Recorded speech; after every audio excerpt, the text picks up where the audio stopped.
જય હિન્દ. સત્સંગ ધાર્મિક કથાઓમાં આપનું હાર્દિક સ્વાગત છે.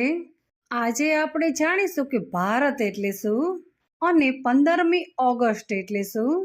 સૌ પ્રથમ તો ભારત એટલે પરંપરાનું ઘરેણું. ભારત એટલે સંસ્કાર અને સંસ્કૃતિનો પહેરવેશ. ભારત એટલે સૌને સાથે લઈ અને ચાલનારી વેલ.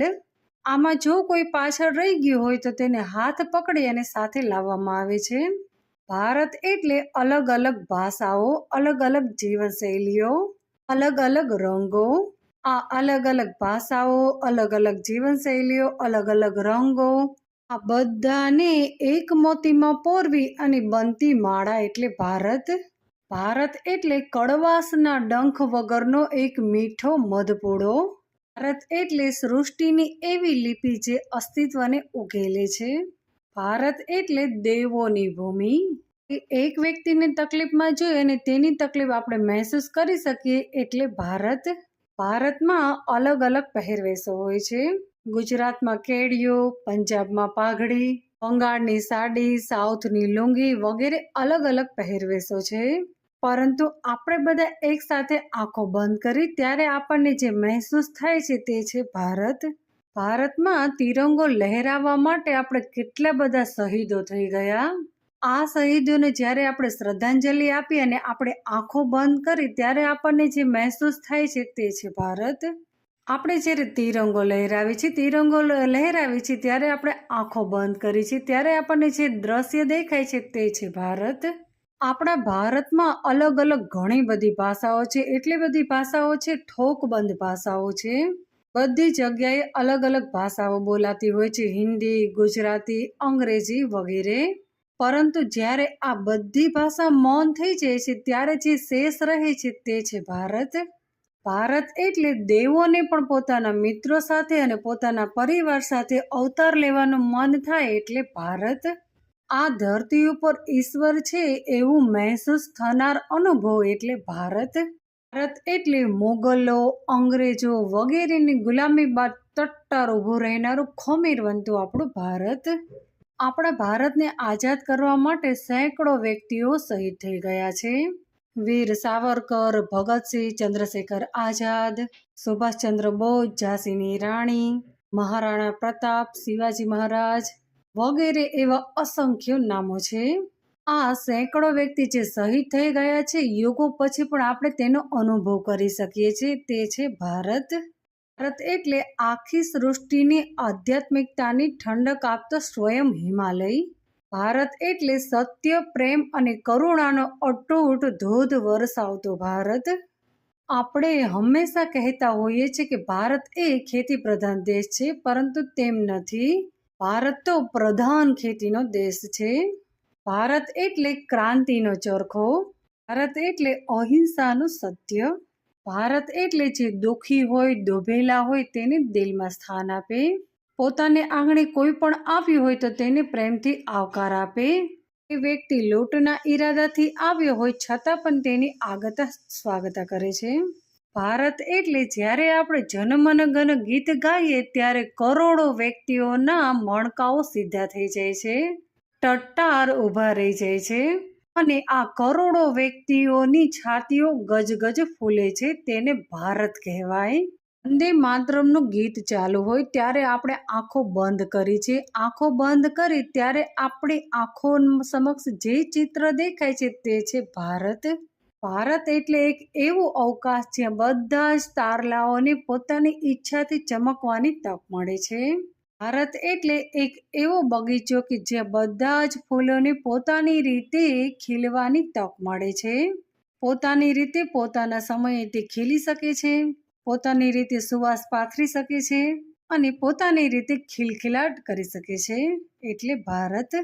ભારત એટલે શૂન્યની ભેટ આપનાર આર્યભટ્ટનો દેશ. ભારત એટલે સાધના દ્વારા વિચારને શૂન્ય કરતી કળા જાણતો દેશ.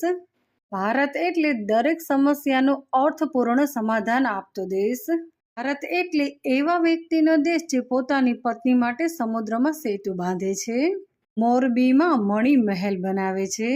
ભારત એટલે વિશ્વની મોટામાં મોટી તક્ષશિલા યુનિવર્સિટી. ભારત એટલે સમગ્ર વિશ્વને પ્રેમના એક તાંતણે બાંધનાર યુનિવર્સિટી. લોહીનું એક પણ ટીપું વહાવ્યા વગર શાણપણથી જીતનાર એટલે ભારત. ભારત એટલે શર્ટ અને શેરવાનીના બટનની શોધ કરનાર ભારત. પ્રત્યક્ષ પહેરવેશને પોતાની અદબથી ઢાંકનાર કળા એટલે ભારત. આપણી માથાનો અને માથાની અંદરનો કચરો કઈ રીતે સાફ કરવો તે કળા ધરાવનાર ભારત. સાપસીડીની રમત આપતું ભારત. જીવનની રમતોમાં ઘણા બધા ઉતાર ચઢાવ આવે છે. આ ઉતાર ચઢાવને સ્વીકારનારું ભારત. ભારત એટલે એક એવી આયુર્વેદિક પાઠશાળા કે જે પ્રકૃતિને સાચવી અને નિરોગી રહેવાની તરકીબ એટલે ભારત. દરેક છોડમાં રણછોડ છે તે માનનારું ભારત. સદગ્રંથોનું સર્જન અને માનવ જીવનની ગ્રંથિમાંથી મુક્ત કરી અને સદીઓથી મથામણ કરતું ભારત. ભારત એટલે માત્ર ખાંડની શોધ કરનાર નહીં પરંતુ પોતાના મુખ ઉપર મીઠાશ રાખનાર ભારત. સિંહના દાંત ગણવાની ઈચ્છા રાખે તે ભારત. ખંભે પોતાનું સંતાન લઈ અને ખુલ્લી તલવારે લડવાની તાકાત એટલે ભારત. ભક્તને પોતાની મૂર્તિમાં સમાવનાર તાકાત એટલે ભારત. મનમાં મૂંઝાતા કોયડાની માસ્ટર કી એટલે ભારત. આપણા સંસ્કારો અને આપણી સભ્યતાને કોઈ પણ દાબી ન શકે તે છે ભારત. 15મી ઓગસ્ટ એટલે શું? શું 15મી ઓગસ્ટે આપણો દેશ સ્વતંત્ર થયો હતો? શું ફક્ત આટલું એટલે જ 15મી ઓગસ્ટ? 15મી ઓગસ્ટ એટલે શું જાહેર રજા એટલી જ 15મી ઓગસ્ટ? 15મી ઓગસ્ટના દિવસે આપણો દેશ આઝાદ થયો હતો. પરંતુ આપણને આ આઝાદી કઈ રીતે મળી તે કોઈને પણ જાણવામાં રસ નથી. હવે ધીરે ધીરે આ બધું ઓછું થતું જાય છે. સેંકડો વ્યક્તિઓએ આપણો દેશ આઝાદ થાય તેના માટે શહીદ થઈ ગયા છે. પરંતુ આ શહીદોને શ્રદ્ધાંજલિ દેવાનો કોઈની પાસે સમય નથી. 15મી ઓગસ્ટ જો શનિવારે આવતી હોય તો શનિ રવિવાર 2 દિવસની રજા થાય છે. 2 દિવસની રજા છે તો બહાર આપણે ક્યાંય ફરવા જઈએ એવી રીતે પિકનિકનો પ્લાન બનાવવામાં આવે છે. તો આજ છે 15મી ઓગસ્ટ. આપણો દેશ જ્યારે આઝાદ નહોતો થયો ત્યારે અંગ્રેજો આખા ગામડાઓ સળગાવી દેતા હતા. ગામડામાં જેટલા પુરુષો હોય તે બધા જ પુરુષોને ઝાડની ઉપર લટકાવી દેવામાં આવતા હતા. અને જે વ્યક્તિ તેને ઉતારવાની કોશિશ કરે તો તેને ગોળી મારી દેવામાં આવતી હતી. ત્યારે કોઈ પરિવારનો એક વ્યક્તિ તે ઝાડ ઉપર લટકતો હોય અને તેની લાશને બિલાડાઓ છે, પક્ષીઓ છે કોતરતા હોય. આ દ્રશ્ય જેણે જોયું હોય તેને ખબર હોય કે સ્વતંત્રતા એટલે શું. આપણા દેશને સ્વતંત્ર કરવા માટે કેટલા બધા ત્યાગો કર્યા છે વ્યક્તિઓએ. કેટલું લોહી વહાવ્યું છે, લોહીની નદી વહાવી છે, ત્યારે આપણને સ્વતંત્રતા મળી છે. પરંતુ અત્યારની જનરેશન આ બધું ભૂલી ગઈ છે. તેઓને ખબર જ નથી કે આપણા દેશને સ્વતંત્ર કરવા માટે કોઈએ શું કર્યું છે અને કોઈને એ માટે સમય પણ નથી. હું તમારી સાથે એક વાત શેર કરું છું. એક વ્યક્તિ પોતાનું ઘેટું લઈ અને જતો હતો. ઘેટાના ગળામાં દોરી બાંધેલી હતી એક છેડો, અને એક છેડો તેને હાથે બાંધેલો હતો અને તે આગળ ચાલ્યો જતો હતો. આ વ્યક્તિ તો પોતાની મસ્તીમાં જતો હતો ને પાછળથી એક ચોર આવ્યો અને આ ચોરે એટલી ચતુરાઈથી ઘેટાની દોરી કાપી નાખી કે પેલા વ્યક્તિને ખબર જ ન પડી કે પાછળ ઘેટું છે કે નથી. એ વ્યક્તિ તો એમનેમ જતો હતો. થોડી વાર પછી તેને પાછું જોયું તો ઘેટું તો છે નહીં. આ જોઈ અને તેને અંદરથી ખૂબ જ દુઃખ થયું, કારણ કે આ ઘેટા સિવાય તેની પાસે બીજું કશું જ નહોતું. પછી તે વ્યક્તિ આગળ ચાલ્યો તો એક કૂવો આવ્યો. કૂવા પાસે એક વ્યક્તિ ખૂબ જ રડી રહ્યો હતો અને આ વ્યક્તિએ પૂછ્યું કે કેમ રડી રહ્યો છે, શું થયું? વ્યક્તિએ કહ્યું કે મારા જીવનની મૂડી આ કૂવામાં પડી ગઈ છે. તો તે વ્યક્તિએ કહ્યું કેવી રીતે કૂવામાં પડી ગઈ? ત્યારે પેલા એ કહ્યું કે મેં એક રૂમાલમાં પૈસા છે, દાગીના છે બધું ભરી અને મૂક્યું હતું અને હું આ કૂવામાં પાણી પીવા માટે ગયો એટલે તે રૂમાલ હતો તે અંદર પડી ગયો. દુઃખની વાત તો એ છે કે મને તરતા નથી આવડતું, હું તે કાઢું કઈ રીતે? આમ કહી અને એ તો જોરથી રડવા લાગ્યો અને પેલા વ્યક્તિને કહેવા લાગ્યો કે શું તમને તરતા આવડે છે? ત્યારે આમને કહ્યું કે હા, મને તો તરતા આવડે છે. તમે કૂવામાં જઈ અને મારી મૂડી કાઢી આપશો? ત્યારે પેલા વ્યક્તિએ થોડી વાર વિચાર કર્યો અને પેલા વ્યક્તિએ કહ્યું જો તમે મારી મૂડી કાઢી આપશો તો હું એમાંથી તમને 100 રૂપિયા આપીશ. આ વ્યક્તિને તો પોતાનું ઘેટું ખોવાણું હતું તેનું ખૂબ જ દુઃખ હતું. તેને એ દુઃખ હતું કે ઘેટું ખોવાણું, હવે મારું ગુજરાન કઈ રીતે ચાલશે, કારણ કે ઘેટા ઉપર તેનું ગુજરાન ચાલતું હતું. પછી તેને થયું કે 100 રૂપિયા મળશે તો 100 રૂપિયામાંથી હું બીજું એક નવું ઘેટું લઈ આવીશ. આવું વિચારી અને તેના ખિસ્સામાં જે પૈસા અને રોકડ રકમ હતી તે બધું પેલા વ્યક્તિને આપ્યું અને પોતે કૂવાની અંદર કૂદી ગયો. કૂવાની અંદર કૂદી અને અહીંયા ત્યાં તેને ઘણા ફાંફા માર્યા, પરંતુ પેલાની મૂડી તો કંઈ મળી નહીં.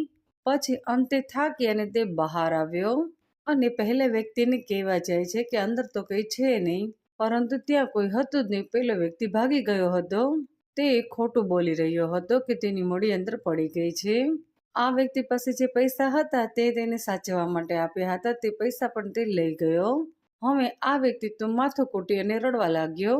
તમને એવું થશે કે 15મી ઓગસ્ટ નિમિત્તે મેં આ વાત શા માટે કહી? આ વાત મેં એટલા માટે કહી છે કે આ વ્યક્તિ સાથે જે બની રહ્યું છે તે અત્યારે આપણી સાથે પણ બની રહ્યું છે. ઘેટું જે ચોરી ગયો છે તે વ્યક્તિ એટલે અંગ્રેજો, અને ઘેટાનો માલિક એટલે આપણે પોતે એટલે કે ભારતીયો. અંગ્રેજોની ગુલામીમાંથી તો આપણે મુક્ત થઈ ગયા. જેવી રીતે તે વ્યક્તિ ઘેટું ચોરાણું, પરંતુ તે દુઃખમાંથી તે બહાર આવી ગયો. એટલે અંગ્રેજોની ગુલામીમાંથી આપણે મુક્ત થઈને પાછા જેવી રીતે જીવતા હતા એવી રીતે જીવવા લાગ્યા. પરંતુ પહેલા વ્યક્તિએ તે વ્યક્તિને છેતર્યો. તે એ માટે હું તમને કહું છું કે આજે પણ આપણે અંગ્રેજો નથી, છતાં પણ અંગ્રેજોની ગુલામી કરી રહ્યા છીએ.